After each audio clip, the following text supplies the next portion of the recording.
Imagine dirigir sozinho numa estrada escura, quando percebe que não está sozinho.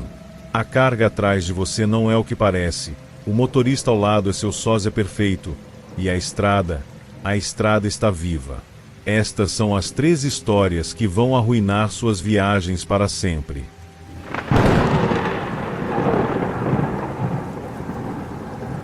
O sol mal havia nascido sobre a rodovia BR-116, cortando o Cerrado Paranaense, quando assinei aquele contrato estúpido. Meu nome é Heitor, e dirijo um caminhão velho, mas confiável, há 15 anos. Nunca recuso um frete, especialmente um que pague 5 vezes mais que a taxa normal. A empresa, uma tal de Biogen Sustentável, foi clara e breve. Um container refrigerado, origem Paranaguá, destino uma instalação particular em Curitiba. A única instrução, repetida 3 vezes por um homem de voz monótona, era simples: nunca, jamais, abrir o container. A carga era sensível, de valor incalculável, e qualquer violação resultaria em severas penalidades. Aceitei. Precisava do dinheiro para a cirurgia da minha irmã, Lúcia, em São Paulo. A culpa já habitava meu peito muito antes de eu ouvir o primeiro som. A primeira parte da viagem foi tranquila. A estrada serpenteava entre as colinas verdes, e o ronco constante do motor era uma canção de ninar familiar. O container atrás de mim, um grande cofre branco, permanecia silencioso e inerte. Mantive a temperatura rigidamente nos -5 graus Celsius, como especificado. Parecia um trabalho comum, quase monótono. Mas então, algumas horas após deixar Paranaguá, um ruído surgiu. Não era o barulho habitual da carga se deslocando ou do equipamento de refrigeração. Era um baque surdo, abafado, como algo macio batendo contra a parede de aço do container. Meu corpo inteiro ficou tenso. Olhei pelo retrovisor, esperando ver algo, qualquer coisa, mas o container estava intacto. Ignorei. Atribuí ao movimento da estrada, a uma imperfeição no asfalto. Minha mente, no entanto, começou a vagar. O que poderia valer tanto assim? Órgãos para transplante? Amostras biológicas perigosas? A regra de não abrir parecia cada vez mais opressiva, um segredo trancado a apenas alguns metros de distância. Os baques cessaram por um tempo, apenas para serem substituídos por um som pior. Gemidos. Eram baixos, guturais, uma mistura de agonia e um pedido de ajuda que parecia vir de várias gargantas ao mesmo tempo. Um suor frio correu pela minha nuca. Aquilo não era animal. Era inquestionavelmente humano. A culpa, que eu pensava estar relacionada apenas ao dinheiro, começou a ganhar novas camadas. O que eu estava transportando? Quem estava naquela caixa gelada? Parei o caminhão em um acostamento deserto, meu coração batendo forte contra as costelas. A escuridão ao redor era absoluta, engolindo a luz dos faróis. Os gemidos continuavam, um coro sombrio que ecoava dentro da minha cabine. E então, eles evoluíram. Tornaram-se sussurros. Sussurros que não vinham de um único ponto, mas de todos os lados ao mesmo tempo, saindo das próprias paredes do container. Eles sussurravam meu nome, Heitor. Eles conheciam minha irmã, Lúcia. Sussurravam promessas, diziam que havia ouro e diamantes dentro, riquezas além da minha imaginação. Tudo o que eu precisava fazer era abrir a porta. Minha mão tremeu no volante. Eu olhei para a foto de Lúcia fixada no painel, seu sorriso doente me espetando. Depois, os sussurros mudaram de tom. Tornaram-se ameaças. Descreviam a casa dela em detalhes, o quarto onde ela dormia. Prometiam visitá-la se eu não cumprisse. A linha entre a ganância e o medo se dissolveu. Eu estava aterrorizado e fascinado. A curiosidade é uma armadilha pior que o medo. Ela corrói a razão lentamente. Aquele frio intenso que mantinha agora parecia uma tortura, não uma preservação. O que quer que estivesse lá dentro estava vivo, consciente e sofrendo. A promessa de dinheiro tornou-se cinzas na minha boca. Eu precisava saber. Precisava ver.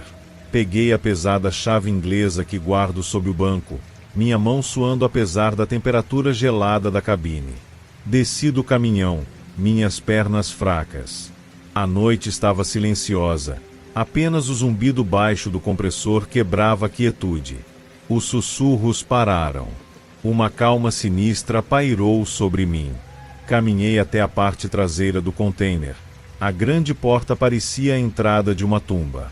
Minha respiração formava nuvens brancas no ar frio. Com a chave, forcei a alavanca de abertura, não o suficiente para abrir completamente, mas apenas para criar uma fresta mínima, uma fenda de alguns centímetros. O fedor que saiu de lá foi a primeira coisa a me atingir. Era um odor adocicado e podre, de carne estragada e desinfetante químico, um cheiro de hospital e necrotério. Então, encostei meu rosto na fresta gelada e olhei para dentro. A escuridão era profunda, mas não absoluta. Uma luz fraca e avermelhada, como a de órgãos internos, pulsava lá dentro. E então meus olhos se ajustaram, e eu vi. Não eram pessoas. Era uma pessoa. Uma única massa orgânica, colossal, presa por cadeias grossas às paredes do container. Era uma colagem de corpos humanos, fundidos uns aos outros de uma forma que desafiava a lógica. Braços e pernas brotavam de torsos em ângulos impossíveis. Cabeças estavam parcialmente engolidas por costas e peitos. Olhos abertos, vidrados, piscavam de dentro da carne amalgamada. A superfície da coisa pulsava ritmicamente, uma respiração coletiva e horrenda. Uma boca, ou o que parecia ser uma boca, se abriu no centro da massa, e dela saiu um sussurro que veio direto para minha alma. Ele não prometeu mais riquezas. Ele disse que estava com frio. Eu dei um passo para trás, meu estômago se revirando. A culpa explodiu dentro de mim como uma bomba. Eu não era um motorista, era um carrasco.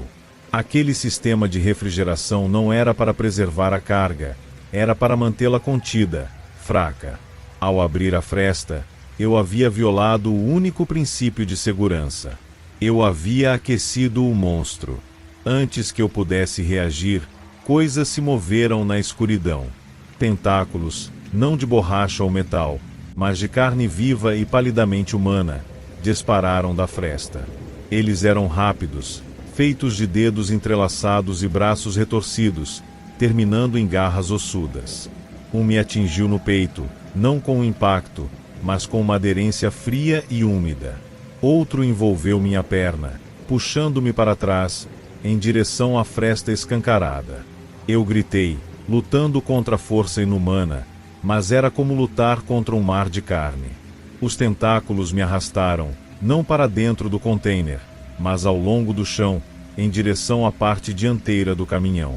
Eles não queriam me engolir, não ainda. Eles se contorceram, entrando nas frestas da carroceria, subindo pelas rodas, fundindo-se com o metal do meu caminhão. Eu via a carne pulsante se espalhar como um fungo, cobrindo a lataria, infiltrando-se no motor. O caminhão estremeceu, um tremor profundo e orgânico. Consegui me arrastar de volta para a cabine, batendo a porta. Meu coração parecia querer sair pelo peito. Respirei fundo, tentando recuperar o controle. Olhei para os pedais, para o volante. Era minha única chance. Liguei a ignição. O motor não rugiu, ele gemeu. Um som baixo e doloroso, como o de um animal ferido. Pisei no acelerador. A resposta não foi mecânica, foi visceral. O caminhão se moveu para frente com um solavanco, como se estivesse aprendendo a andar. E então senti. Senti o asfalto sob as rodas não como uma vibração, mas como uma coceira nas minhas próprias solas. As luzes da rua não eram mais faróis, eram meus olhos, piscando lentamente contra a escuridão. O volante era frio sob minhas mãos. mas eu não precisava mais girá-lo. Bastava pensar. Um leve impulso mental para a direita, e o caminhão obedeceu, fazendo a curva com uma fluência assustadora. Eu não estava mais dirigindo um veículo.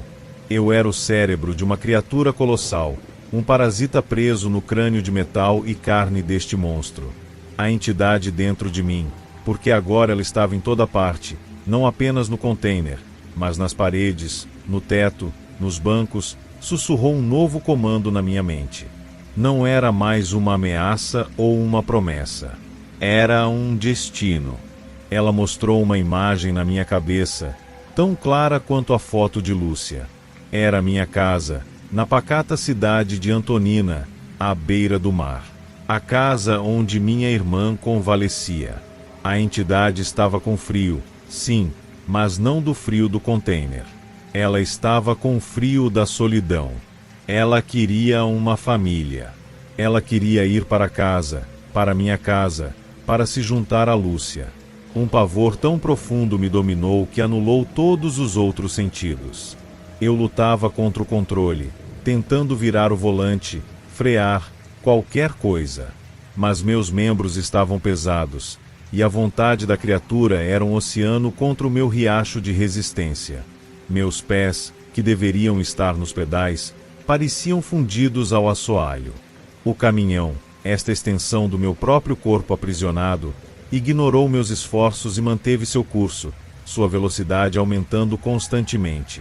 Ele sabia o caminho.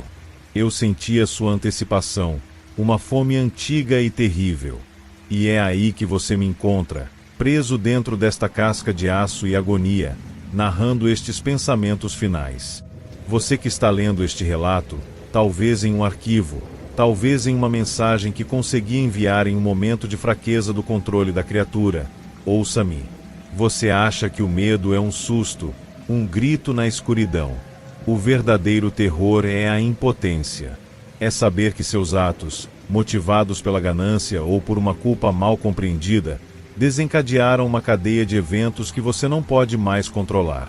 É sentir seu veículo, sua ferramenta de trabalho, seu santuário, tornar-se a sua própria prisão ambulante. É saber que você é o condutor do seu pesadelo, dirigindo em direção às pessoas que mais ama, um presenteador involuntário de um horror que não pode ser descrito. A carga viva não está mais no container. A carga viva sou eu. E estamos chegando em casa.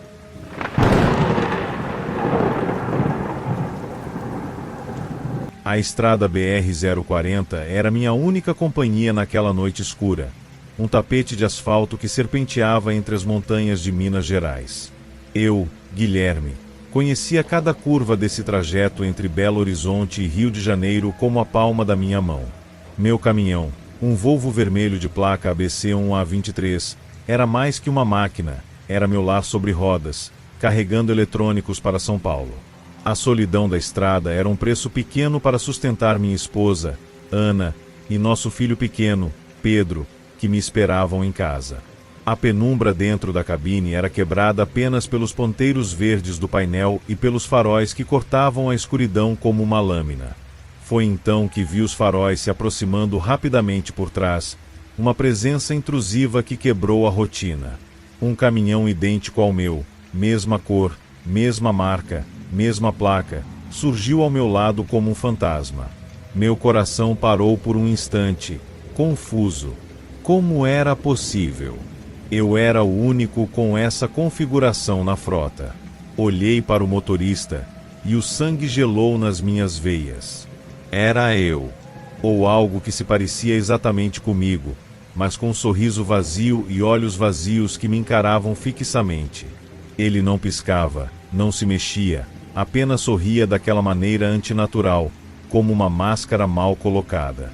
Ele acelerou e me ultrapassou, sumindo na frente como se nunca tivesse existido.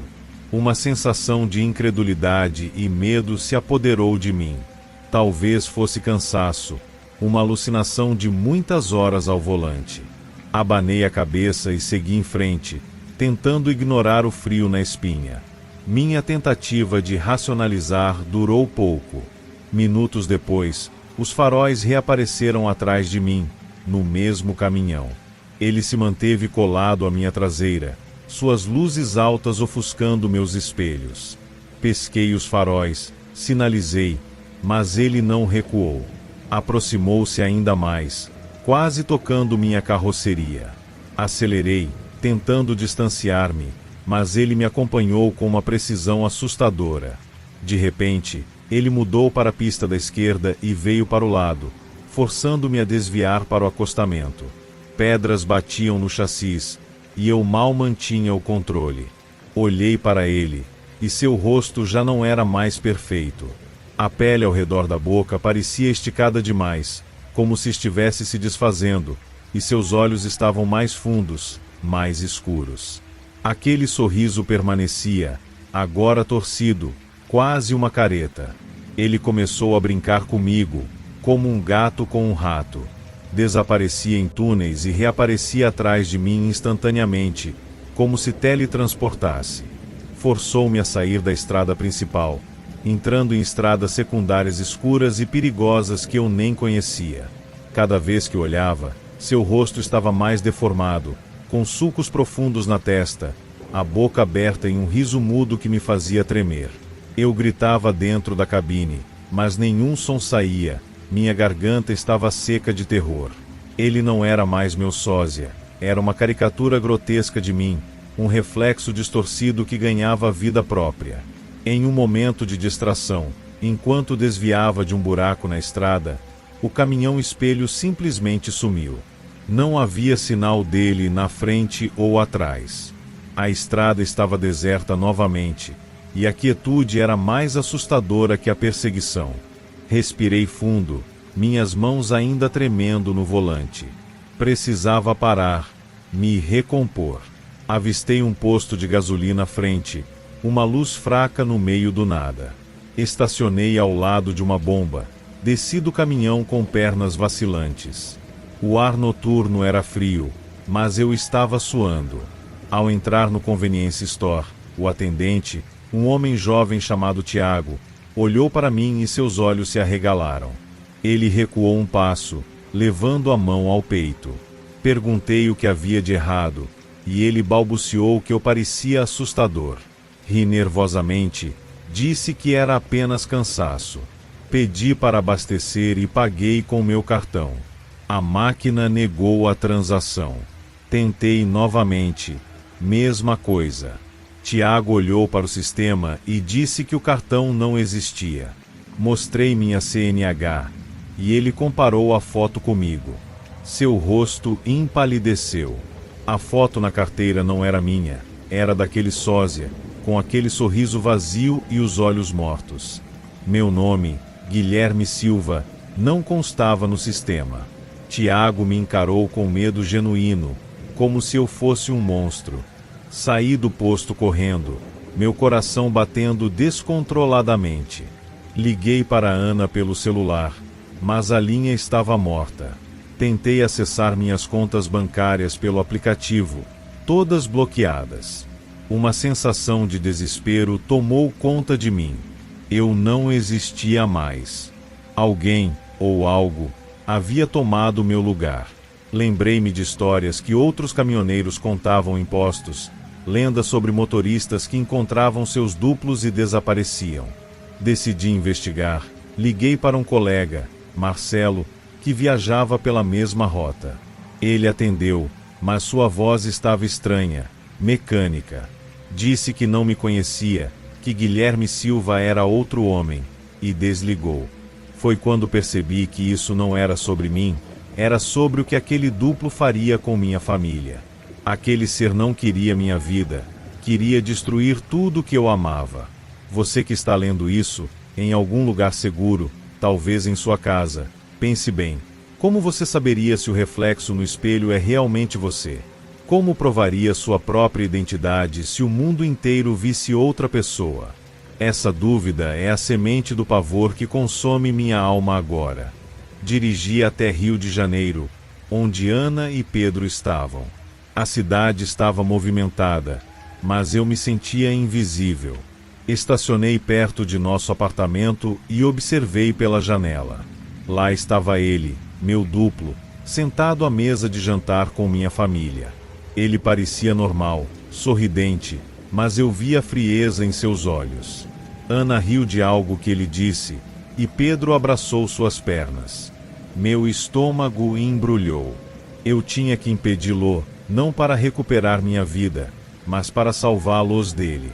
Sabia que outros caminhoneiros haviam sumido, e seus duplos agora viviam suas vidas, mas sempre com um final trágico para as famílias.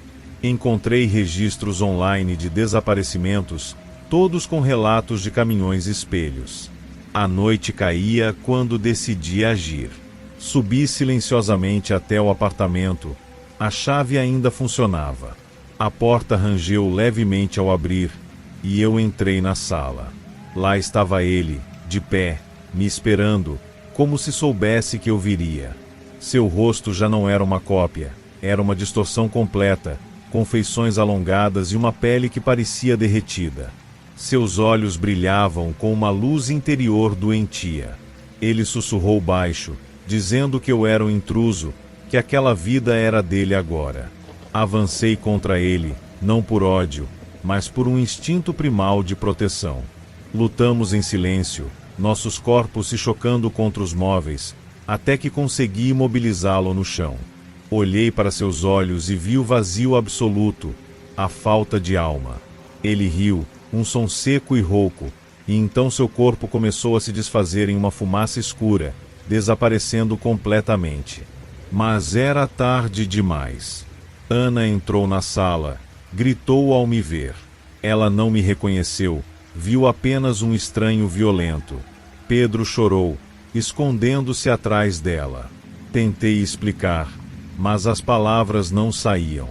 A polícia foi chamada, e eu fugi, voltando para meu caminhão. Agora, dirijo sem destino, um fantasma na estrada, sabendo que perdi tudo. Meu duplo pode ter ido embora, mas o reflexo que ele deixou no mundo é mais real que eu. E se você, em suas viagens, encontrar um caminhão igual ao seu, olhe bem para o motorista. Se for você mesmo sorrindo, fuja, porque alguns espelhos não refletem a luz, eles devolvem o que há de pior em nós.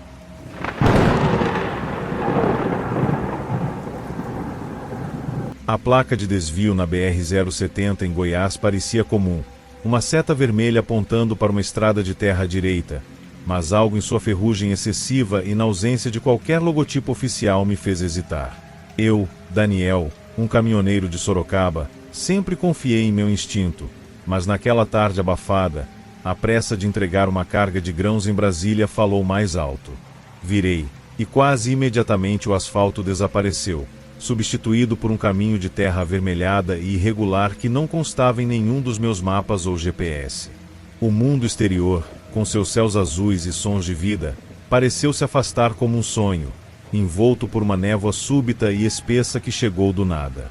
Dentro de minutos, percebi que algo estava profundamente errado. Meu caminhão, um Mercedes-Benz que sempre foi econômico, começou a consumir diesel a uma taxa assustadora, o ponteiro do tanque caindo visivelmente a cada quilômetro. Mas não era apenas o combustível que sumia, era uma sensação de cansaço que se infiltrava em meus ossos, como se minha própria energia estivesse sendo drenada. A estrada não era estática, ela se movia sutilmente, como uma serpente se ajustando sob as rodas. Árvores retorcidas e cobertas de musgo se alinhavam nas bordas, seus galhos se entrelaçando como dedos ossudos que sussurravam segredos antigos. Ossadas de animais, desde pequenos roedores até um cavalo de grande porte, pontilhavam a margem, seus esqueletos branqueados dispostos em padrões que sugeriam ritual, não acidente. Veículos antigos, uma carroça de madeira apodrecida e um caminhão dos anos 50, jaziam abandonados, todos cobertos por trepadeiras que pareciam pulsar com uma vida própria. Olhei para o relógio do painel, ele estava parado exatamente às 15h47, o mesmo horário que meu relógio de pulso e o celular, todos inertes, como se o tempo itself tivesse cessado nesta place. Sintonizei o rádio, open por uma voz humana, mas em vez disso, uma estática baixa e persistente encheu a cabine. Dentro dela, uma voz sussurrante emergiu, falando em uma língua que nunca tinha ouvido, cheia de sons guturais e sibilantes que deveriam ser incompreensíveis. No entanto, eu entendi a intenção por trás deles, uma fome primordial e insaciável que ecoava em minha mente. Era a estrada, e ela tinha fome de mim. A cada curva, a estrada se alterava, às vezes se estreitando até quase encostar nas árvores, outras vezes se abrindo em clareiras circulares onde a névoa formava vórtices lentos. Meu corpo respondia ao dreno, minhas mãos tremendo no volante, uma névoa mental se instalando, tornando difícil concentrar. Então, as ilusões começaram. À frente, em uma curva, avistei a varanda da minha casa em Sorocaba, minha esposa, Isabela, acenando com um sorriso caloroso. Quase pisei no freio, mas algo na imobilidade dela, nos olhos vazios que não piscavam, me fez acelerar. A imagem se dissolveu em névoa assim que passei, deixando para trás um cheiro de terra molhada e decepção. Minutos depois, meu filho, Lucas, apareceu correndo pela estrada, rindo, mas seus pés não tocavam o chão, e sua forma começou a se desfazer como fumaça. A estrada estava tentando me prender, usando meus mais profundos desejos contra mim. Lembrei dos veículos abandonados, entendendo que cada um representava alguém que cedeu à tentação, que parou e nunca mais partiu. Aqui, neste lugar, o que você chama de realidade é uma casca fina sobre o abismo. Você que está lendo este relato, em sua casa segura, com o tic-tac de um relógio funcionando, não pode imaginar o pavor de sentir o tempo estagnado, de saber que cada segundo que passa é um pedaço de sua vida sendo consumido por algo invisível e antigo. Sua certeza de que o mundo é sólido e previsível é uma ilusão confortante, uma que esta estrada rasga sem piedade. Continuei dirigindo, pois parar era a morte. A estrada se tornou mais orgânica, com veias pulsantes sob a terra, visíveis através de rachaduras no solo, como se a própria terra fosse um corpo vivo. A cor vermelha da argila se intensificou, lembrando carne crua, e o ar ficou pesado com odor de ferro e podridão. A voz no rádio cresceu mais urgente, sussurrando sobre saciedade e eternidade, enquanto minha visão começou a turvar, meus membros pesados como chumbo. Sabia que precisava encontrar o coração desta coisa, o ponto central onde sua existência se concentrava. Avistei um marco à distância, uma pedra negra e ereta coberta de símbolos esculpidos que doíam aos olhos. Era antiga, mais velha que qualquer civilização que eu conhecia, emanando uma malícia palpável. Ao me aproximar, vi que a pedra estava conectada a uma rede de veias que pulsavam ritmicamente, bombeando uma energia escura que mantinha a estrada viva. Esta era a alma do pesadelo. Estacionei o caminhão, me arrastando para fora, minhas pernas quase cedendo. Caminhei até a pedra, cada passo uma luta contra a força que sugava minha vitalidade. Com as mãos nuas, comecei a cavar ao redor da base, a terra úmida e quente como vísceras. Encontrei raízes negras e fibrosas que se contraíam ao toque, e puxei com toda a força que me restava, rasgando elas enquanto a estrada gritava através do rádio, a voz agora um rugido de dor e raiva.